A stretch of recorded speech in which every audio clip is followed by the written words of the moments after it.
Olá, eu sou Rodrigo Constantino, jornalista perseguido pelo sistema brasileiro, pelo ministro Alexandre de Moraes, e hoje eu tenho o prazer de conversar aqui com 3 advogados que estão envolvidos justamente no fatídico dia 8 de janeiro, onde teria ocorrido aquele golpe de Estado, ou tentativa de golpe de Estado, com patriotas armados com Bíblia, bandeira e algodão doce. Tenho aqui ao meu lado o doutor Ezequiel, doutora Carol e doutora Gabriela, que estão defendendo vários desses patriotas que foram injustamente acusados de terroristas pela imprensa e pelo próprio sistema, estão aqui na Flórida. E a primeira pergunta é essa: qual o motivo dessa vinda de vocês aqui? O que vocês estão tentando fazer com essa passagem pelos Estados Unidos? Primeiro, bom dia. Nós gostaríamos muito de agradecer pela oportunidade de vocês estarem nos recebendo. É um prazer para nós estarmos aqui. E o nosso objetivo principal da nossa vinda para cá foi porque nós percorremos todos os caminhos possíveis dentro do nosso país, né? Como já estão sendo julgados em última instância, os possíveis e poucos recursos ainda cabíveis para as pessoas que estão sendo condenadas serão julgados também pelo próprio STF, né? Então, nós decidimos vir para cá. Nós peticionamos aproximadamente 100 denúncias de violações de direitos humanos na Corte Interamericana de Direitos Humanos, a OEA. E nós viemos aqui trazer um ofício e pedir para que eles deem prioridade aos nossos casos, que eles analisem as medidas cautelares que nós estamos requerendo, porque dentro do país não estamos vendo outra possibilidade. Nós acreditamos que nós teremos um bom resultado. Qual pode ser o resultado concreto disso? Em termos práticos, isso pode frear de alguma forma os abusos, o arbítrio do STF? O Brasil ele é signatário de alguns tratados, algumas convenções de direitos humanos no âmbito interamericano. Então, uma vez que o Brasil é signatário desses acordos, ele se torna subordinado à intervenção da Corte Interamericana. Então, quando você faz esse tipo de denúncia formal, a comissão faz uma análise e, após isso, esse processo pode ser remetido para a Corte e a Corte pode sancionar o Brasil em algumas medidas. E aí são medidas de caráter sancionatório que induzam o Brasil a cessar essas violações. E a gente, inclusive, os protocolos que nós fizemos foi no sentido da imposição de medidas cautelares, ou seja, medidas emergenciais para que, por exemplo, sejam removidas as medidas cautelares impostas pelo ministro em relação às pessoas que foram liberadas, como o uso de tornozeleira eletrônica, e em relação às pessoas que estão presas, que precisam de ter a sua liberdade com a máxima urgência para que possam responder ao processo em liberdade, que é a regra no ordenamento jurídico brasileiro. Eu, por acaso, uma curiosidade, né, para quem está vendo às vezes e não sabe, eu fui um dos primeiros a denunciar nas cortes internacionais o inquérito do fim do mundo, como foi chamado até por um colega do Supremo na época. Eu, Flávio Gordon e outros denunciamos, e hoje eu me vejo um alvo desse mesmo inquérito, né? Eu sou investigado, sei lá por quê, corre sob sigilo, que me incomoda, eu adoraria tornar público, e tenho então meu passaporte cancelado, minhas contas bancárias congeladas no Brasil e minhas redes sociais sob censura prévia. Né? Eu com 1.600.000 seguidores no Twitter, por exemplo, só com VPN, né? Com instrumentos de ditaduras que o povo consegue ter acesso. Então eu aproveito para perguntar, quais foram os principais abusos que ocorreram nesses casos? Quais prerrogativas do direito, do advogado, não foram atendidas? A gente tem um relatório com mais de 100 páginas já chegando, né? Desde o início que estamos colocando essas violações lá no relatório, que são muitas, né? Desde a incompetência do STF, e quando a gente diz incompetência, para que as pessoas leigas... foro, né? É a questão de foro, né? De foro, essas pessoas que foram presas no dia 8, elas não deveriam estar sendo julgadas pelo STF, principalmente pelo ministro Alexandre de Moraes, porque no processo mesmo ele é colocado pela Procuradoria-Geral como uma vítima, e os outros ministros como vítima secundária. áreas. Então, a gente já parte desse princípio que daria uma nulidade absoluta que pode ser arguída em qualquer momento do processo. E essas pessoas estão sendo julgadas por ele, que aí já fere também o direito humano, que é o duplo grau de jurisdição, que é a pessoa ter direito de ser julgada por um juiz e depois ser revista essa sentença por outro. E daí a gente vai e adentra em vários abusos, como a falta de acesso aos autos. Essa falta de acesso aos autos, ela nada mais é do que um cerceamento de defesa. Porque quando o advogado não tem acesso ao que o seu cliente está sendo acusado, ele não consegue fazer uma defesa plena. Então, aí, a gente não tem acesso a esses inquéritos. O inquérito do fim do mundo, ele é um dos inquéritos que também estão citados nesse processo dos nossos clientes. E aí, ele também traz que existem deputados que estão dentro de inquéritos e não existe essa conexão entre inquéritos. Não deveria ter sido puxado o foro para ele. Mas, enfim, ele entende que sim. E aí a gente tem abusos desde não poder entrar no gabinete do ministro. Gabinete, quando eu falo no balcão, para os advogados que entendem isso, que advogado vai muito em balcão falar com o servidor ali, aquele servidor que está ali de pronto atendimento. O gabinete do ministro Alexandre de Moraes é o único hoje do STF. E eu digo isso porque estive lá semana passada e não pude ser recebida, violando assim o nosso estatuto da advocacia. Então, assim, são vários detalhes que causaria em uma situação comum um crime de abuso de poder. Certo. Eu não sou da área de direito, sou leigo nesse assunto, mas o básico a gente conhece. Uma das coisas que mais me incomodaram, e são várias, vocês podem elencar outras, e eu gostaria de saber quais são os principais casos mais esdrúxulos de clientes que vocês representam, mas a questão da culpa coletiva, para mim, é uma coisa básica. Você não pode, no direito, enquadrar alguém num crime coletivo sem a individualização da responsabilidade, né, do ato. E isso aconteceu de maneira demasiada nesse processo. Quais foram as principais aberrações dos clientes que vocês representam e quantos? Vocês não são apenas vocês três que estão aqui nessa passagem pela Flórida, são outros advogados. Quantos clientes esses advogados, esse grupo que veio, representam? Nós estamos em uma comitiva com 12 advogados e esses advogados representam aí aproximadamente uma centena de clientes. Tá. Mas estamos representando outros colegas também que não puderam chegar até aqui e que estão lá também na labuta no dia a dia. São centenas de advogados que estão tendo as suas prerrogativas violadas. No relatório que a doutora Carol citou, nós fizemos uma divisão didática e separamos por violações de direitos humanos, e aí eu acredito que a doutora Gabriela pode falar um pouco, porque ela também, além de presidente da Associação dos Familiares e Vítimas, ela é também filha de um preso político. Sim. Nós temos nulidades e irregularidades processuais, que aí são inúmeras também, a doutora Carolina citou alguns exemplos, e temos violações de prerrogativas de advogados, que é onde a gente tem batido também sobre a omissão, né, conivente ou não da Ordem dos Advogados do Brasil na defesa dessas prerrogativas. Mas, tratando um pouquinho a respeito desse conceito de crime multitudinário, esse é um instituto que não casa no ordenamento jurídico brasileiro, não é aceito pela Constituição Federal, porque na Constituição Federal vige o princípio da reserva legal, vige o princípio da individualização da pena e da conduta, então... Presunção da inocência. Presunção de inocência, então é a responsabilidade subjetiva, cada um responde pelos seus atos. Eu não posso aderir geograficamente a um delito pelo simples fato de eu estar em um local, senão... no dia que estivermos em um banco, se porventura ocorrer um assalto, a gente tem que sair correndo. Somos cúmplices. Não para se proteger dos bandidos, mas para não ser enquadrado juntamente com eles. Então, é um conceito assim que não existe, não casa, não é aceitável. Mas por quê? Porque não foi feita uma investigação séria. A Polícia Federal não fez uma investigação séria. Havia formas de se fazer essas investigações, a análise das câmeras, aquelas que o ministro Flávio Dino não se deixou perder.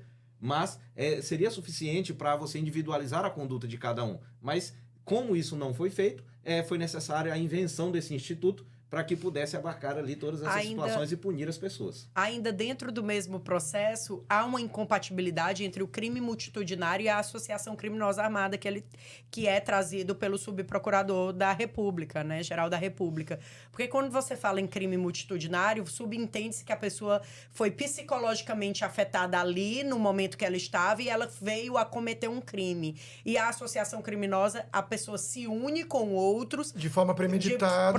Para cometer crime. Então, como é que você consegue ter os dois institutos no mesmo processo? Sim. Ou a pessoa se juntou para cometer um crime, ou ela chegou lá e cometeu um crime porque foi envolvida pela multidão. Mas pior do que isso é que o cometimento de crime sob a influência de multidão, ela é causa de atenuação da pena. E está sendo utilizado para agravamento. Eu acho que está muito claro para quem está assistindo, já está acompanhando o básico. Às vezes me espanta que no Brasil as pessoas esquecem muito rápido das vítimas, dos presos políticos. Por exemplo, o ex-deputado Daniel Silveira está pleiteando redução da pena e tudo, não está conseguindo. E tem gente que nem lembra que ele está preso por crime de opinião com imunidade material parlamentar. Então, as coisas muito esquisitas estão acontecendo no Brasil. E eu queria puxar, doutora Gabriela, então, para a questão dos direitos humanos, porque, pelo que a gente viu, está muito claro, né, que tentaram emplacar uma narrativa, bolsonaristas, golpistas e tudo mais, tentaram dar um golpe de Estado. E, na prática, quem está atento sabe que houve uma tentativa de perseguição e intimidação. Essa palavra eu acho que é importante pelo seguinte: quem conhece um pouquinho de história vai lembrar lá da Noite dos Cristais, antes do Hitler realmente concentrar mais poder. E a gente sabe que essa CPMI fez um trabalho porco, para dizer o mínimo, né? Blindou ali quem tem explicações a dar, como o general G. Dias, por exemplo. Nós sabemos, o próprio senador Jorge Seife trouxe essa informação num programa que eu estava, o 4x4, num domingo, dizendo que temos imagens cometendo crimes de vandalismo, não de golpe de Estado, mas de depredação de patrimônio público, de vandalismo, arruaceiros, alguma coisa assim. Esses não estão no grupo dos punidos, então mostra, né, o critério seletivo, o duplo padrão. Em compensação, doutora Gabriela, eu vi até a senhora falando já, gente que chegou no dia 9 foi levado, né? Gente que entrou ali num ônibus sem saber para onde estava indo, coisas que ferem o básico do básico, né? Eu soube até de um caso, lendo o livro de dos advogados aí que estão defendendo algumas vítimas, de que um motorista sensibilizado com a situação diminuiu a velocidade para permitir a fuga de um passageiro que se deu conta do que estava acontecendo só naquele momento. Levaram todo mundo para aquele galpão, a gente teve acesso a algumas imagens chocantes. Que tipo de direitos humanos foram violados? O que pode ser feito a respeito, além dessa tentativa de chamar a atenção da comunidade internacional? Eu acho que um dos principais direitos é a tortura física e psicológica, né? Porque essas pessoas foram submetidas, principalmente na academia da polícia. Os que foram presos no dia 8 são pessoas que, em a sua grande maioria, entraram para se abrigar dentro dos prédios. Porque se usou um tipo de dispersão que não foi vista, né, em nenhuma manifestação, que eram os helicópteros jogando bombas. Então, se as próprias testemunhas da acusação dizem que 1.500 pessoas adentraram aos prédios e saíram, né, como deveria-se individualizar as condutas através das imagens? E as imagens não foram disponibilizadas para as pessoas. Então, se eu quisesse provar, por exemplo, a inocência do meu pai, eu não poderia, porque a imagem do saguão ali, ela não é... Nós não temos acesso a essa imagem. E aquelas pessoas do dia 8, elas foram levadas dentro de ônibus, mais aproximadamente umas 50 pessoas, terroristas, né, perigosos, que a mídia divulgava, por mais ou menos uns 2 a 3 policiais para fazer a escolta desses ônibus lá dentro. Então, as pessoas foram cantando, orando, nas suas mochilas tinham bíblias, água, terços.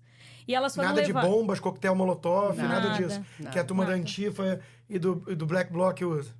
E lá na delegacia, elas ficaram mais ou menos 20 horas sem se alimentar, sentadas no chão, algemadas, idosos. O idoso de mais idade, ele tem 74 anos e ele estava lá. Inclusive, esse mesmo idoso, que a advogada está aqui, que é filha dele também, ele não pôde ir no casamento dela, porque o ministro não apreciou o pedido, né? Então... são absurdos. Mas a tortura da academia de polícia, eu acho que foi a principal violação que aconteceu, porque teve tentativa de suicídio, né? Não teve critério nenhum para 400 pessoas foram liberadas, não teve muito critério ali. Depois as audiências de custódia, a mesma coisa, né? A gente sempre fala que a impressão que a gente tem é que ele jogou para cima e selecionou ali sem critério algum quem saía, quem ficava. Isso é um ponto importante que você toca, porque eu não me sensibilizo com pequenos gestos de suposta generosidade de ditadores, ou terroristas, ou sequestradores. Por exemplo, o Hamas, que é um grupo terrorista que degola crianças, estupra meninas e mata idosos e mutila seus corpos, soltou 2 reféns israelenses e a mídia tratou isso como se fosse um ato de... um gesto de grandeza, de benevolência. Né? Então, quando o ministro Alexandre de Moraes soltou algumas mulheres no Dia da Mulher, enquanto a imprensa que está do lado desse tipo de abuso de poder, dessa tirania, dessa ditadura, festejou como se fosse um gesto humanitário, eu olhei e pensei exatamente isso. Qual o critério? Né? Se solta mulheres porque são mulheres no Dia da Mulher, então estavam presas por quê? Né? Não tem nenhum critério jurídico, não tem nada objetivo. Então nós estamos diante do puro arbítrio. Faço porque quero, faço porque posso. E isso tudo choca quem... Imagino os senhores e senhoras que são da área do direito. Quer dizer, para que serviu estudar, no caso, ler a Constituição, conhecer o Código Penal, se nada disso está sendo levado em conta, né? E assim, nesses casos das pessoas do dia 9 que foram presas sem nem ter estado, eu tenho uma história emblemática do filho e a nora de uma cliente minha. Ela foi detida no dia 8, né? Na mesma condição dos outros, chegou na Praça dos Três Poderes, estavam os helicópteros jogando, ela subiu a rampa e foi presa. Assim que chegou lá, foi presa. E o filho dela foi no outro dia, acreditando que a mãe tinha estacionado o carro ali no QG. Entrou, o policial facultou a entrada dele e da esposa para procurarem um carro. Procuraram, o carro dela não estava lá, porque ela não tinha ido para o QG. E quando eles foram sair, o policial disse: vocês só podem sair dentro dos ônibus. E eles 2 foram presos. A esposa dele trabalhou o dia 8 todinho, porque ela é farmacêutica, e ele nem em Brasília estava no dia 8, chegou no dia 9 de manhãzinha. E agora eles receberam intimação da Polícia Federal para poder prestar esclarecimento do que eles estavam fazendo no dia 8. E esse é o detalhe a respeito da observação que o senhor fez sobre as pessoas que foram liberadas no dia 9 na Academia da Polícia Federal. Essas pessoas estão sendo intimadas agora e já estão sendo investigadas também. Então, foi um ato de benevolência na cabeça dele, mas essas pessoas foram identificadas e agora também vão responder criminalmente. E como é que fica a questão daquele acordo que teria sido proposto pela PGR, de que, assumindo uma culpa, eles teriam penas mais amenas? Isso também é uma coisa típica de ditadura, né? Do tipo, você primeiro tortura, depois prende de forma arbitrária e depois oferece um papel com uma confissão sobre tortura, que você vai ter sua vida normalizada se aceitar que cometeu um crime que não cometeu. Como é que fica essa questão? E não é só aceitar o crime, né? Fazer um curso para aprender o que é democracia, né? Prestação de serviço à comunidade, tem que pagar uma indenização. Uma prestação pecuniária lá que varia de 5 a 50 mil, aí depende de cada caso. Eles estão fazendo uma análise... Vocês têm clientes com essa proposta na mesa? Sim. A recomendação é não aceitar. A recomendação foi... O que eu fiz foi uma contraproposta. Eu falei, nós aceitamos a proposta desde que todos esses termos sejam anulados e haja uma cláusula só dizendo que o Estado brasileiro reconhece as irregularidades e violações cometidas nesses casos e se compromete a indenizar material e moralmente todas essas pessoas. Esse é um bom ponto que o senhor tocou aqui de indenização pelo seguinte: o senador Mourão entrou com um pedido de anistia, um projeto que vai ser votado pelo Senado. Quando eu comentei, muita gente estava festejando, elogiando a iniciativa, o que eu acho também uma iniciativa louvável, com uma boa intenção, mas me pegou o ponto da palavra anistia. Anistia é quando você teve ali uma confusão, uma coisa meio década de 60, Guerra Fria, e tiveram dos dois lados abusos, e você depois propõe uma espécie de zerou a pedra. Vamos apagar o passado para viver bem no futuro. Nesse caso, me parece que a única saída legítima é anular esses processos. Porque eles são ilegais, eles são, do ponto de vista jurídico, nulos. Então não há possibilidade de anistiar ninguém, porque ninguém cometeu o crime que está sendo imputado e porque não tem o foro adequado, não tem a individualização da pena, todas as prerrogativas estão sendo ignoradas dos advogados. Então, me parece um caso que, na frente, isso vai ter que ser uma luta do Brasil, das pessoas de bem, dos parlamentares que nos representam, para anular esse processo e eu, de preferência, sonhar não custa muito, né? Eu quero ver os responsáveis punidos, os verdadeiros responsáveis. A anistia, ela pressupõe culpa, né? Você coloca as pessoas no rol, é um perdão judicial, né? Você coloca as pessoas no rol de culpados. Mas, todavia, no momento que a gente está, para essas pessoas, qualquer medida é uma medida que vai aliviar um pouco. Temos pessoas que dizem... mais imediata. Uma solução mais porque imediatista. As pessoas estão com a espada no pescoço. Estão presas, né? Tem gente que está presa e a gente ouve afastada de idosos... de filhos. Exato. A gente ouve de idosos dizer, acabou a minha vida, como eu ouvi essa semana, Sim. e você não pode fazer nada, porque o que é que você vai dizer para essa pessoa? É inevitável entrar um pouquinho aqui na minha experiência pessoal, porque está totalmente correlacionado a esse caso que vocês defendem. Inclusive, provavelmente, você deve estar em algum dos inquéritos Devo.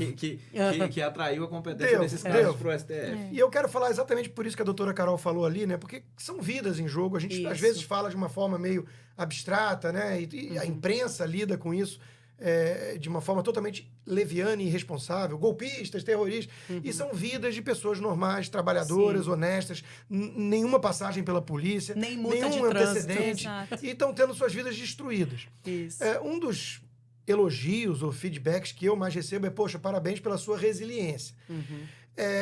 Eu acho que cada um sabe onde o calo aperta, cada um tem o seu limite. É óbvio que eu tenho algum grau de coragem ou resiliência, mas eu estou aqui nos Estados Unidos, com meus filhos.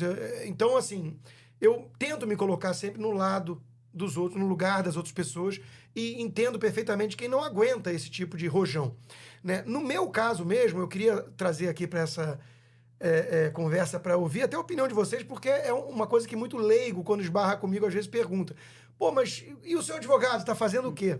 Então vamos lá, né? Eu fui arrastado por um processo pelo qual eu não posso comentar muito aqui, porque está sob sigilo, e aí eu cometeria um crime que eu nunca cometi nenhum, né? Então eu não posso entrar em detalhes. Mas, grosso modo, já falei assim, coletânea de tweets é uma coisa ridícula. Com base nisso, medidas preventivas que o Ministério Público, obviamente, não estaria de acordo. Eu já mencionei, passaporte cancelado, contas bancárias congeladas e redes sociais com bloqueio, censura prévia. Quando eu abro uma live, já recebo imediatamente uma medida, um e-mail do YouTube dizendo que a minha live está bloqueada no Brasil por conta de medidas de corte e que foram analisadas pelo YouTube e eles concordaram em suspender. Mas eu não comecei a falar. Eu abri a live 5 minutos antes de eu começar a falar. Então é censura prévia, coisa que a nossa Constituição veda. E aí, quando eu conto isso rapidamente para algumas pessoas que sequer estão sabendo dessa situação, eu sei porque eu tenho muitos amigos e pessoas no Brasil que, quando falam do meu caso, mas o Rodrigo ainda tá? E lá se vão 11 meses.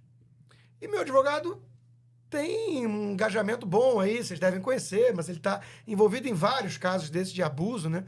De censura e tudo, e não tem o que ele possa fazer. Eu queria que vocês explicassem isso para a audiência, porque não é uma questão do advogado, é uma questão que não há mais um campo de direito em vigência no país, certo? É a questão da não análise, como a Gabriela falou. Eles não analisam. A gente tem o caso do seu Jaime, que a advogada dele está aqui com a gente, a doutora Mariana, que ela já fez mais de 6 petições de pedido de soltura. Inclusive, o Ministério Público se manifestou a favor da soltura dele e o ministro não analisa.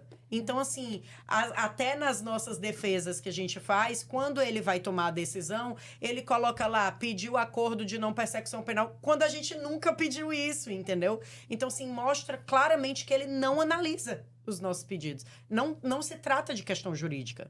Sim. Do seu Jaime, por exemplo, nunca teve pedido de prisão pelo titular da ação penal, que é a PGR. Sempre teve pedido de liberdade. E ele manteve o seu Jaime preso, idoso, com 67 anos. E diante desses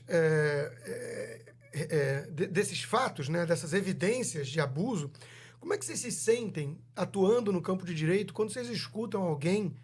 E aí eu tenho até que citar nome, porque foi um caso que eu respeito, eu admiro, acho que está fazendo um bom governo, mas aquilo me chocou. Quando foi lá para Portugal o governador de São Paulo, Tarcísio Gomes de Freitas, e disse, na presença de alguns ministros do Supremo, que o Brasil tem um Estado democrático de direito em vigência. Tem. dá para dizer que temos um Estado de Direito no Brasil? Vou falar para deixar claro e registrado. O Brasil não tem uma democracia. O Brasil vive em um estado de tirania imposta pelo Poder Judiciário. É isso que nós vivemos no Brasil. E é muito triste ver pessoas que ainda não se atentaram para essa situação ou se atentaram e estão agindo de maneira leviana. Porque a gente até entende o cidadão que está ali vivendo, trabalhando e colocando a comida dentro de casa, não está muito envolto nas questões políticas, de não sentir ainda esse peso sobre si, esse peso do Leviatã sobre si. Mas a pessoa que a atividade principal dela é política, ela tem a obrigação de dizer e obrigação moral de ser responsável nas suas declarações. Então, quando o governador também, que é uma pessoa que eu admiro, que a gente torce para que tenha sucesso na sua carreira política, mas ele dá uma declaração nesse sentido, é um desrespeito com famílias que estão com seus entes queridos aí. E mais do que desrespeito, doutor Ezequiel, se me permite, eu acho que é um combustível que alimenta essa tirania, porque é o papel da imprensa hoje, por exemplo. Salvo raríssimas e honrosas exceções na mídia mainstream, a maioria acaba chancelando, endossando essa narrativa de que houve uma tentativa de golpe e que o ministro Alexandre de Moraes é quase a muralha, como uma revista chamou, né? A muralha da democracia, o defensor da democracia. E esse tipo de coisa vindo de gente como parlamentares, como jornalistas, como governadores, isso alimenta o estado de coisas completamente fora do campo do direito. Então, me parece aqui um caso de cumplicidade. Eu já disse, né, em outras ocasiões, e repito aqui, que a turma comunista do PT, o próprio ministro Alexandre, que estão atrás de gente como eu, perseguindo, intimidando, censurando, esses me assustam, claro, porque tem uma caneta poderosa, tem poder e tudo, mas me assusta mais quando vem alguém como o presidente do Senado, por exemplo, Rodrigo Pacheco, fazer um discurso todo empolado, cheio de pose, de que o Brasil vive uma normalidade absoluta. O presidente da OAB foi na ONU para dizer isso, que o Brasil vive uma democracia E aí plena. chegou onde eu queria chegar. O papel da OAB, a omissão da OAB nessa história. Como vocês encaram isso? A OAB, ela tem sido conivente com as ilegalidades. E ilegalidades, a gente sempre menciona o ministro Alexandre de Moraes, mas a gente tem que mencionar também os outros atores, como o subprocurador Carlos Frederico, que é um que está corroborando, inclusive deu entrevista rindo que as pessoas teriam que fazer um curso de democracia, o que é muito grave. E aí, através dessas ilegalidades, né, a OAB, o doutor Ezequiel, mais do que ninguém, protocolou várias denúncias.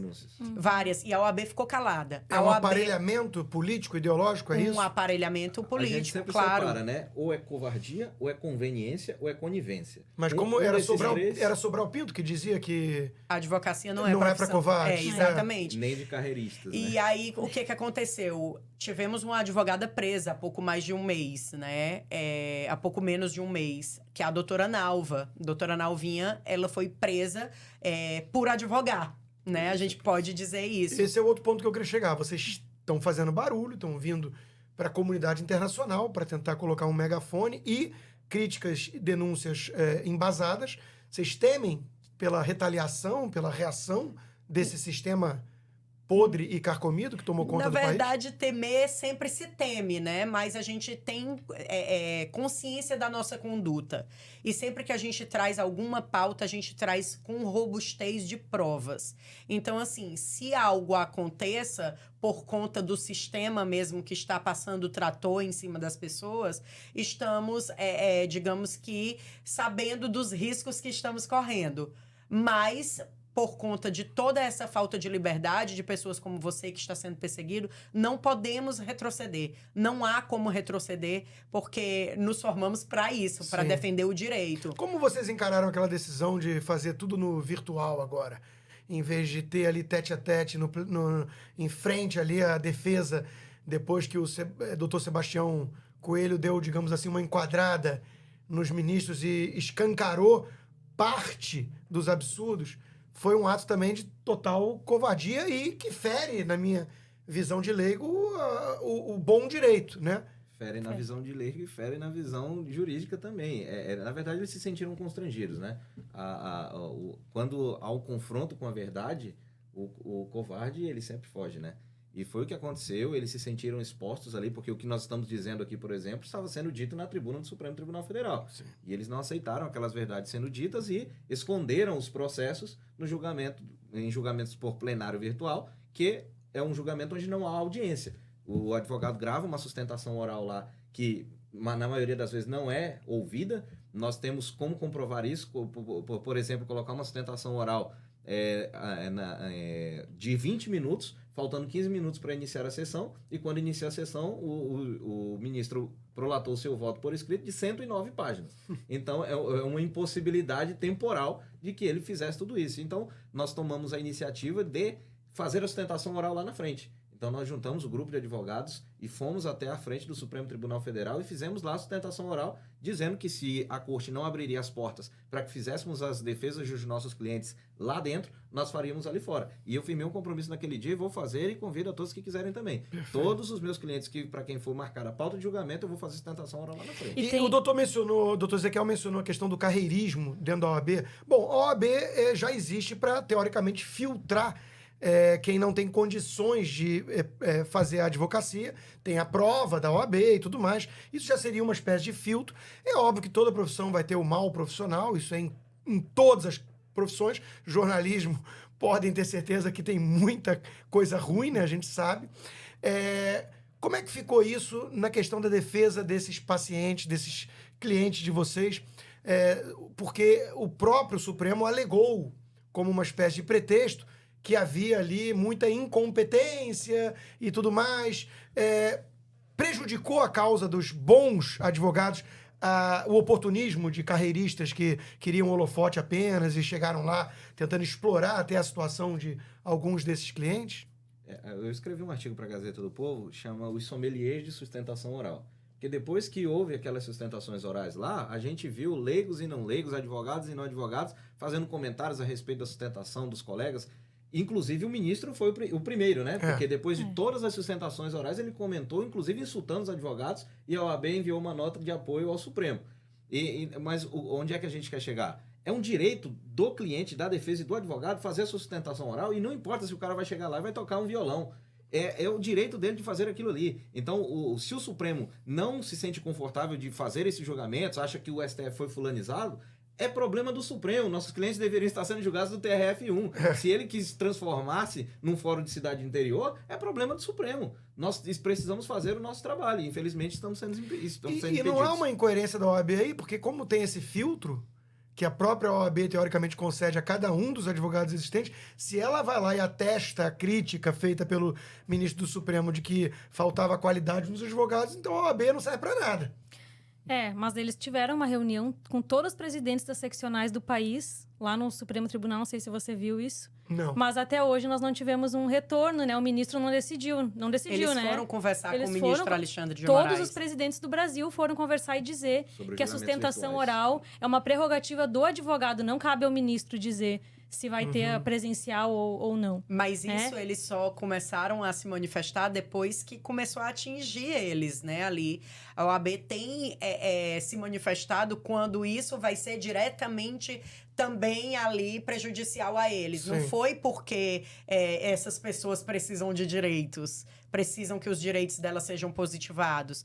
Porque desde o início, o presidente da OAB, presidente do Conselho Federal da OAB, presidente Beto Simonetti, ele conhece todos os problemas e ele não pode dizer que não conhece, porque temos vários protocolos na OAB. O presidente da OAB do DF, o presidente Délio, ele conhece os problemas que a advocacia passa. Então, é omissão mesmo a questão. Sim. Inclusive, nós, familiares, a primeira manifestação que teve, nós tivemos que ter coragem, nós reunimos alguns familiares, fizemos uma carta aberta, lemos em frente ao Conselho Federal, eles não vieram para receber essa carta, mesmo nós convidando, nós protocolamos e depois de uns 3 meses, mais ou menos, eles nos deram uma resposta, assim, padrão, né? Que eles vêm dando a todos os protocolos que a gente vem eles não se denunciando.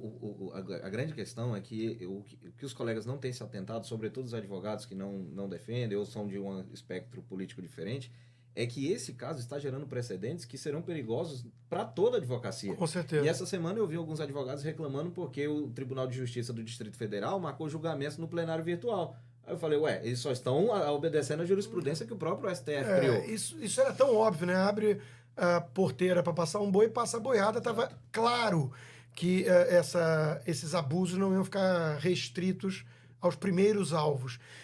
Nós estamos nos aproximando do fim da conversa. Eu queria falar das punições que já temos conhecimento, porque é algo que chocou o Brasil. A gente sabe que o Brasil é o país da impunidade para crimes sérios. A gente sabe que tem traficante que acaba sendo protegido de alguma forma, até pelo próprio Supremo. A gente sabe que a polícia parece estar sempre enxugando gelo, porque prende pela 10ª vez, às vezes, um meliante, um marginal ali e tudo, e o sistema judiciário garantista acaba soltando. E para corrupção nem se fala. Melaram a Lava Jato e soltaram todo mundo. Sérgio Cabral está solto. A outra lá que esquartejou, matou e esquartejou o marido, teve uma pena reduzida pelo CNJ, pegou 16 anos, e aí vem a primeira punição, 17 anos de prisão. Né? Num país, repito, da impunidade e da impunidade para crimes, que se você quiser forçar a barra, seriam os mais parecidos possíveis e não tem ninguém que eu saiba preso. Por exemplo, as manifestações violentas da turma do MST, que já teve 30 policiais feridos, quebra-quebra, depredação, invasão, turma do Black Bloc, turma da Antifa. Essa turma ligada à esquerda já fez vários protestos violentos que terminaram em depredação, em violência, e nada aconteceu. E, de repente, vocês começam a ver os primeiros ali julgados por esses crimes, né, pegando 17 anos. Que recado que isso está dando para o país? Eles querem calar, de fato, as pessoas que são oposição ao governo atual. Isso daí é claro. Quem não está enxergando está se fingindo de cego, porque não é não enxergar, tá claro que é uma forma de punir. Mas Está surtindo efeito. As pessoas estão com medo de sair às ruas. Exatamente. Então, se você não consegue frear a população, porque não tem como mais, você impõe um medo para que a população se cale. E é isso que está acontecendo. E essas pessoas estão pegando 17 anos por crime de live, como diz o doutor Ezequiel todo o tempo.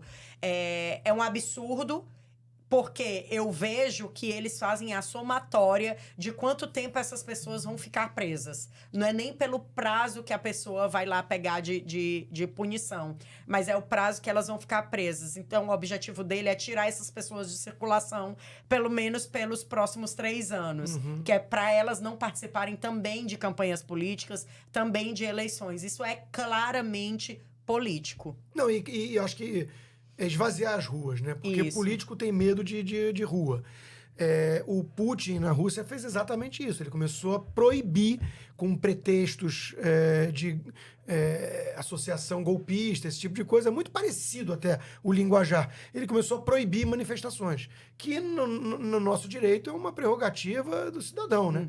É um direito inalienável de você se associar a outras pessoas que compartilham de uma mesma pauta, um mesmo credo, e ir para a rua protestar. E é importante pontuar, Rodrigo, que a nossa Constituição Federal ela não é um buffet de self-service, onde você escolhe os artigos que você quer usar e os que você não vai usar. Ou você usa ela por completo, ou você não usa. E a partir do momento que você está relativizando direitos como direito à defesa, à presunção de inocência e etc., você está relativizando a democracia também. E relativizando os poderes também. E isso é muito preocupante. E as pessoas precisam ficar atentas a isso. Sem dúvida. O que mais me chama a atenção, às vezes, é essa alienação.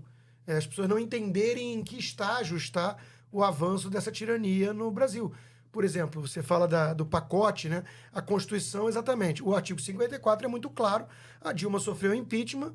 O ministro Lewandowski, na época, que hoje trabalha para uma empresa muito próxima do próprio PT, foi lá e rasgou a Constituição para preservar os direitos políticos e ela foi candidata. Perdeu para o Rodrigo Pacheco. O ex-presidente Bolsonaro está no segundo caso, sendo julgado para tornar-se inelegível. Né? Um deles foi porque ele marcou uma reunião com embaixadores depois que o ministro Fachin fez o mesmo para tentar apresentar o ponto de vista dele. E o outro caso não dá para separar a figura do candidato e do presidente. Ele, como candidato, foi para as ruas do Rio de Janeiro e isso está sendo acusado de abuso de poder, sendo que Imagina o que o PT fez, usou os Correios, não sei o quê. Então, o duplo padrão salta aos olhos. Nós estamos diante de uma perseguição de uma ala do espectro político que é associada à direita. E o que me causa muito espanto é a quantidade de gente mais alienada, isentão, como a gente chama, né? Que tá tudo certo, estão tocando suas vidas e não estão enxergando que se você deu esse nível de poder a essa turma do sistema, isso não vai ficar aí. Isso vai ser o fim da democracia ou do resquício da pátina, do verniz que resta de democracia no nosso país. Eu tenho dito nas minhas últimas manifestações, e reforço aqui, a gente nunca pode torcer para a guilhotina. Porque a guilhotina hoje está atacando um espectro político, mas daqui a pouco, quando alguma ideia não se alinhar, o poder que está atuante vai guilhotinar quem entrar no seu caminho. Aí ele não vai fazer acepção de pescoço, se é de direita, se é de esquerda. É por isso que a gente luta por um processo democrático, pela defesa da Constituição, porque não é a respeito dos presos de 8 de janeiro. É porque esse grupo hoje foi tirado para Cristo, mas daqui a pouco é para bode expiatório. E eu posso imaginar a decepção de vocês com pares, com colegas do direito que estudaram tudo isso e estão, como aquela turma das prerrogativas, estão por um viés político matando o direito, assim como eu, como jornalista, vejo com muita tristeza colegas meus, pares, pleiteando censura. Porque eles querem, por exemplo, me calar porque eu exponho, de alguma forma, a contradição deles e a defesa de ideias equivocadas, enfim. Bom, é isso, né? Eu quero agradecer a vocês pela presença, não só aqui nesse bate-papo, mas nos Estados Unidos, para tentar dar voz a esses injustiçados, a esses perseguidos, que são os clientes de vocês, e desejar boa sorte, né? Espero realmente que isso consiga produzir algum tipo de efeito benéfico, porque estamos, eu tenho lugar de fala, estamos vivendo tempos sombrios e de novo, né? É o básico do básico. Né, ter direito de ir e vir, de se expressar e não pagar com a sua vida por uma opinião. Né? Então, muito obrigado a vocês. Nós que agradecemos. Muito obrigada. Obrigada. É isso aí, turma. Até a próxima.